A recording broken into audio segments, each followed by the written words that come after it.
Avoid liver stiffness by drinking coffee by www.buyorganiccoffee.org. You can help out your liver by drinking coffee, even if you drink too much alcohol or have a really bad diet. That is what a study published in the Journal of Hepatology, Liver, says. Coffee and herbal tea consumption is associated with lower liver stiffness in the general population. Coffee and tea have been proposed to limit the progression of liver fibrosis in established liver disease, but it is unknown if this is also true for subclinical fibrosis. We therefore aim to evaluate whether coffee and tea consumption are associated with liver stiffness in the general population. Here is a summary of their results in plain words. Lay summary. The Rotterdam Study is a large ongoing population study of suburban inhabitants of Rotterdam, in whom data on liver stiffness as proxy for liver fibrosis, presence of fatty liver on ultrasound, and detailed information on coffee and tea consumption were obtained in 2,424 participants.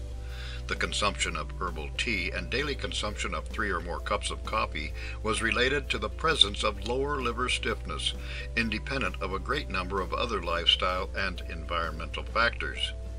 Previous studies have found a protective effect of coffee on established liver disease, and we now show for the first time that this effect is already measurable in the general population. Researchers previously knew that people with a predisposition for liver disease were helped by drinking coffee, but now it turns out that the protective effect of coffee is seen in all persons. We recently wrote that the incidence of liver cancer is lower in coffee drinkers.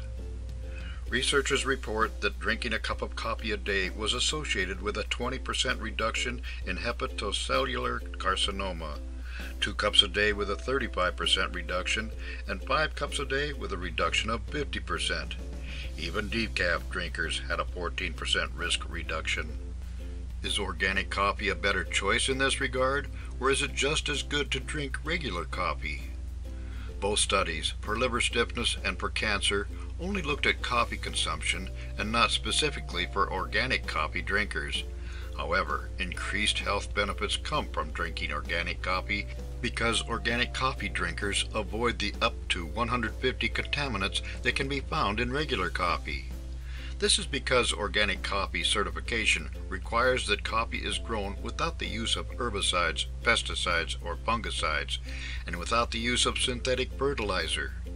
Shade-grown organic coffee especially is commonly grown in a totally natural environment without artificial additives to pollute your cup of coffee. The antioxidants in coffee carry most of the benefits of drinking coffee, but why challenge the good that antioxidants do by adding impurities that in and of themselves may cause disease? Our suggestion is to stick with organic coffee and get the many health benefits of coffee without the unwelcome additives that too often enter the commercial coffee food chain. For more insights and useful information about organic coffee, visit www.buyorganiccoffee.org.